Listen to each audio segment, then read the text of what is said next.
Hello everyone. इससे पहले हमने चैप्टर नंबर 8 के एक्सरसाइज 8.1 में क्वेश्चन नंबर 1 और 2 किए थे। अब हम 8.1 में क्वेश्चन नंबर 3, 4 और 5 को सॉल्व करेंगे। तो क्वेश्चन नंबर 3 की तरफ जाते हैं। क्वेश्चन नंबर 3 कुछ इस तरह से है, are the following lines are parallel to X axis और पैरेलल टू वाई एक्सिस। हम इसमें क्वेश्चन नंबर 3 का पार्ट नंबर 3 करने लगे हैं। क्वेश्चन है 2y प्लस 3 इक्वल टू 2। इस क्वेश्चन में हमें दो चीजें पूछी गई हैं। हमें यह बताना है इस इक्वेशन को चेक करके कि इनमें से किस चीज के बारे में ये इक्वेशन होल्ड कर रही है। पहली चीज है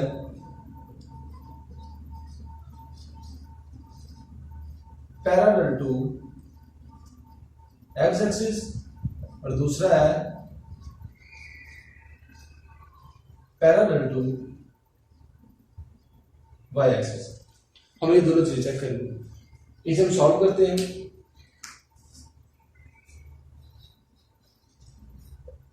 सॉल्व करने का तरीकाकार इसमें ये होगा कि हमें ये देखना पड़ेगा कि इस इक्वेशन में कौन कौन सा वेरिएबल यूज हो रहा है। अब इस इक्वेशन में हम देख सकते हैं कि एक वेरिएबल y यूज हो रहा है, इसके अलावा और वेरिएबल कोई भी यूज नहीं हो रहा। 2y plus 3 equal to 2। हमें y के लिए इस इक्वेशन को सॉल्व करना पड़ेगा, मींस y की वैल्यू फाइंड करनी पड़ेगी। बहुत सादा सा तरीका है, जिसकी वैल्यू फाइंड करनी है उसको इक्वल के एक जानब रखें, बाकी तमाम चीजों को दूसरी जानब ले जाएं मैथ के रूल्स को फॉलो करते हुए। तो हम क्या करेंगे, 2y 3 इधर प्लस हो रहा है, उधर जाके minus 2 minus 3, 2y equal to 2 minus 3 means minus 1। 2 multiply हो रहा है y के साथ, उधर जाके डिवाइड होगा, y equal to minus 1 over 2। तो हमारे पास जो y की वैल्यू आई है वो आई है y इक्वल टू माइनस 1/2। और माइनस 1/2 y की वैल्यू ये बता रही है कि ये जो इक्वेशन है ये पैरेलल है to X axis. X axis के पैरेलल है। क्यों? देखें, इससे पहले जब हमने ऑर्डर्ड पेयर पढ़ा था तो हमारे पास ऑर्डर्ड पेयर में क्या होता था, x और y दो हमारे पास वैल्यूज आया करती हैं x और y की।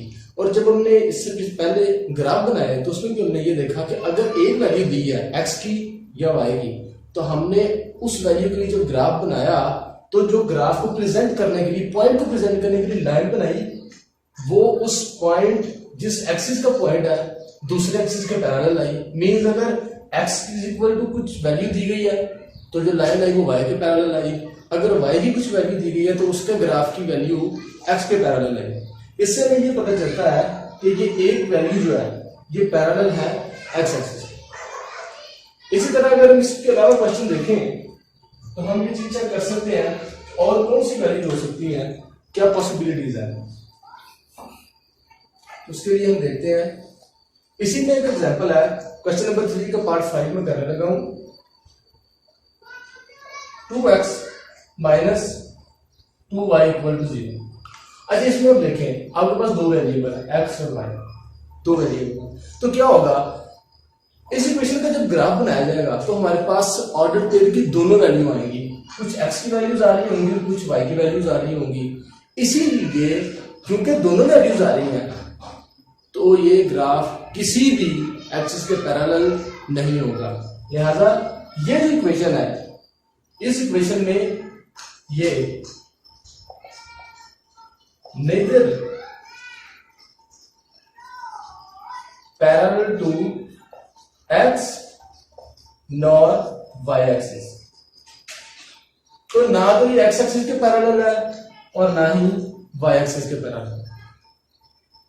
इसके बाद अगर ये वो क्वेश्चन है जो पास्ट पेपर में आ चुके हैं, तो नेक्स्ट हम क्वेश्चन नंबर 4 की जारी मूव करते हैं। उसमें भी हम वही क्वेश्चन करेंगे जो पास्ट पेपर में कई दफा आ चुके हैं।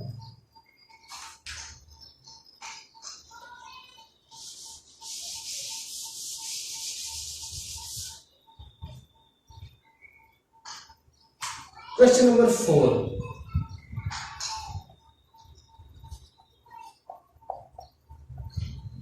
क्वेश्चन नंबर 4 में मैं इसको सबसे पहले जो ए पार्ट है वो सॉल्व करूंगा, वो है 2x plus 3y minus 1 equal to 0।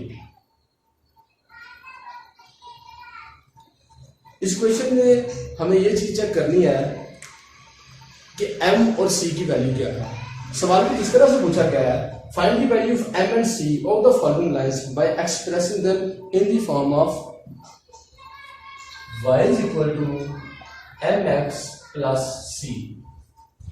ये जो इक्वेशन है ये स्ट्रेट लाइन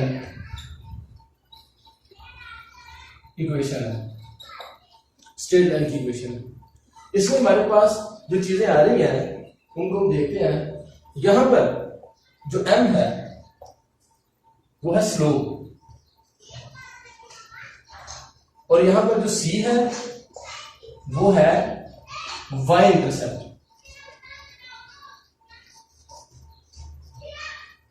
अब हमें इस इक्वेशन में से m और c को फाइंड करना है, तो इसे हम सॉल्व करते हैं।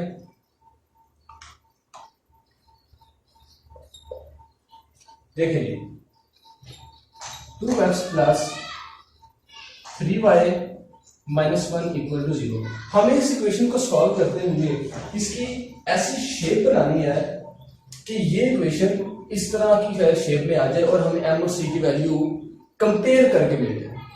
कैसे करेंगे, देखें यहां पर क्या है, y जो भी है y की वैल्यू इक्वल के एक साइड पर है, हमें पहले y को सेपरेट करना पड़ेगा। तो हम y को यही रहने देते हैं, ये दोनों इक्वल के दूसरी जानब ले लेते हैं। तो लिखता हूं मैं 3y इक्वल टू ये 2x यहां पे प्लस है, उधर जाके माइनस 2x माइनस 1 इधर बराबर की दूसरी जानब जाके प्लस 1। ठीक है, अब y यहां पे देखें इस जैसी इक्वेशन बनानी है। y यहां पे घेरा है, इसके पास इसके साथ कोई भी कांस्टेंट नहीं है, तो 3 इधर मल्टीप्लाई हो रहा है y के साथ, उधर जाके divide minus 2x over 3 plus 1 over 3।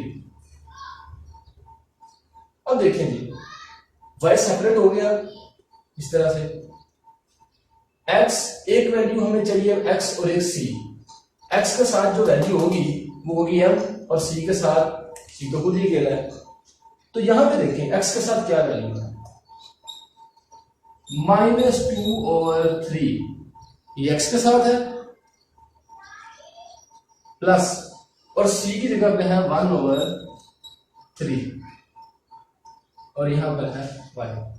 तो आप लोग देख सकते हैं ये दो वैल्यूज हमने इस इक्वेशन से कंपेयर करके निकाल ली। तो इनको हम किस तरह से लिखेंगे,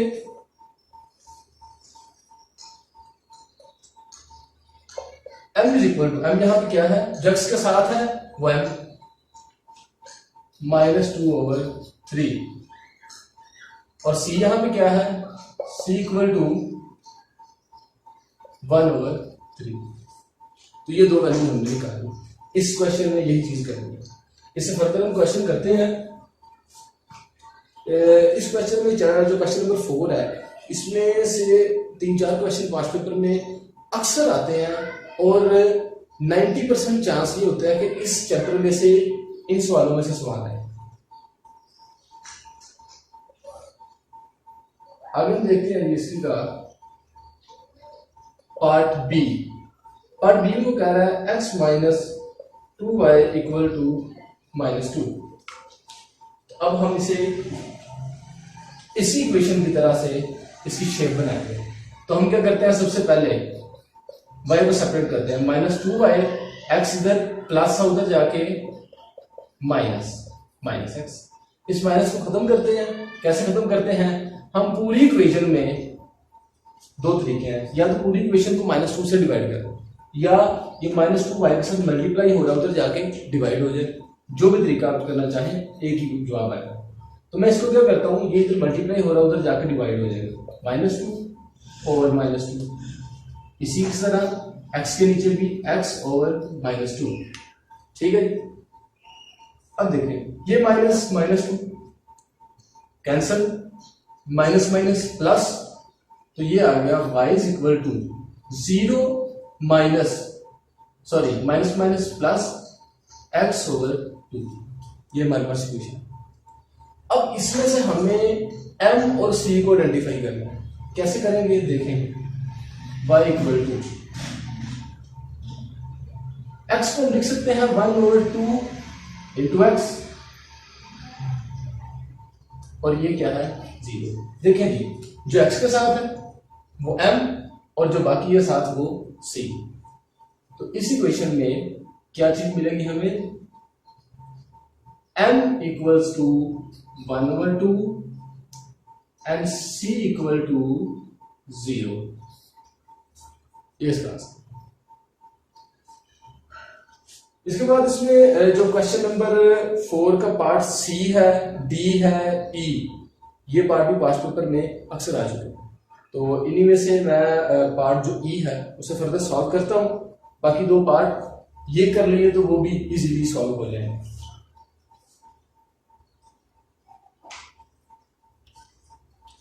तो इसके लिए हम यहां से स्टार्ट से इसको रिमूव कर देते हैं।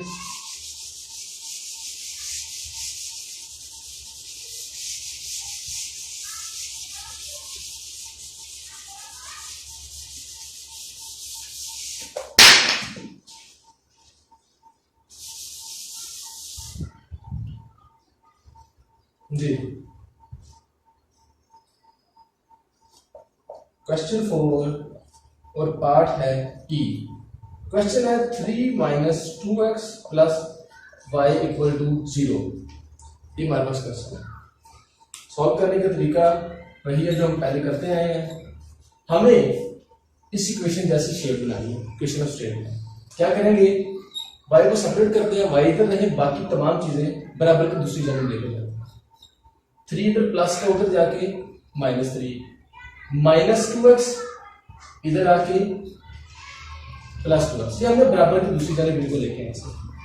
और आपके सामने सिंपली 2 लाइनों में सवाल खत्म हो चुका है। और देखें नहीं, y सेपरेट हो गया, x के साथ जो वैल्यू है वो क्या है m, और ये क्या होगा फिर simple constant c। y equal to c क्या आ गया हमारे पास -3, और x के साथ 2x। तो यहां पे हमारे पास m की वैल्यू और c की वैल्यू आ चुकी है। m यहां पर है 2 और c है -3। इस तरह ये क्वेश्चन सॉल्व। तो फर्दर इसमें जो पार्ट है वो आई होप आप खुद कर लेंगे, ट्राई कीजिएगा, बहुत इजी है। और हम आगे चलते हैं क्वेश्चन नंबर 5 की तरफ। क्वेश्चन नंबर 5 बहुत इजी है, इसकी जाने जाते हैं।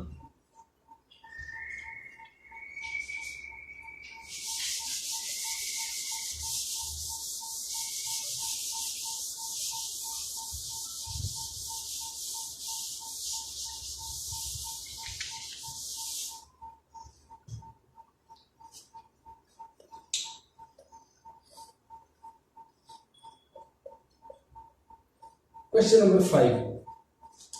क्वेश्चन नंबर 5 में ये कह रहा है जी, verify whether the following points lies on line or not. अब यहां पे हमें गिवन लाइन क्या है, इक्वेशन उन्होंने बता दी है 2x minus Y plus 1 equal to 0। ये इक्वेशन बता दी।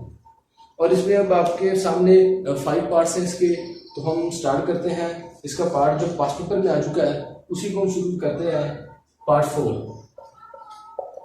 और उसमें गाइस चेक करें ये पॉइंट क्या इस इक्वेशन में, इस इक्वेशन के मौजूद है कि जनरली ये चीज याद रखिएगा, कोई भी पॉइंट जो इक्वेशन को सेटिस्फाई करे वो उस इक्वेशन के ग्राफ में पाया जाता है। तो अगर ये पॉइंट इसकी वैल्यू इस इक्वेशन में पुट करने से दोनों इक्वल की साइड बराबर जवाब आ जाए, इक्वल आ जाए, सेटिस्फाई कर जाए, तो इसका मतलब है ये पॉइंट इस पर लाई करता है। तो हम इस इक्वेशन में इस पॉइंट को पुट करके देखते हैं। फर्स्ट वन x की वैल्यू, सेकंड वन y की वैल्यू, ये x और ये y यहां पे हम रखते हैं। 2x की जगह x की वैल्यू माइनस y की जगह y की वैल्यू प्लस 1 इक्वल टू 0। अब इसे सॉल्व करते हैं। 2 to the 4 minus 5 plus 1 equal to 0। 4 minus 5 क्या आएगा, -1 plus 1 equal to 0, 0 equal to 0। Means ये पॉइंट इस इक्वेशन को सेटिस्फाई कर रहा है, इसलिए this point lies on given equation। इस पर लाए। अब हम इसका सेकंड पार्ट करते हैं। क्वेश्चन नंबर 5 का पार्ट नंबर 5 हम आगे सॉल्व करते हैं। पार्ट 5 में पॉइंट दिया है 5 और 3, इक्वेशन यही दी गई है। इसी पे हमें चेक करना होगा कि 5 और 3 इस पे लाई करते हैं कि नहीं। वेरी सिंपल, उसी तरह से हम इस पॉइंट को उसमें पुट करके देखते हैं। 2x minus y plus 1 equal to 0। First one 5, x की जगह 3, y की जगह 2 इंटू x की जगह पे उसकी वैल्यू 5 माइनस y की जगह पे उसकी वैल्यू 3 प्लस 1 इक्वल टू 0। अब इनको आपस में हम सॉल्व करते हैं। 5 to the 10 minus 3 plus 1 equal to 0। 10 minus 3 7 plus 1 equal to 0, 8 equal to 0। तो क्या 8 0 के इक्वल होता है? बिल्कुल नहीं होता। सो 8 को के इक्वल टू 0 के इक्वल नहीं होता, इसीलिए so this point does not lie on given equation। तो ये पॉइंट उस इक्वेशन पर लाए नहीं। इस चैप्टर में से 8.1 में से यही मेजर क्वेश्चन है जो पास्ट पेपर में कई दफा आ चुके हैं, और इसी तरह मेरा फोकस आगे भी ये रहेगा कि वो क्वेश्चन किए जाएं जिससे आपको कम टाइम में स्मार्ट वर्क करके मैक्सिमम आउटपुट मिले। Thank you.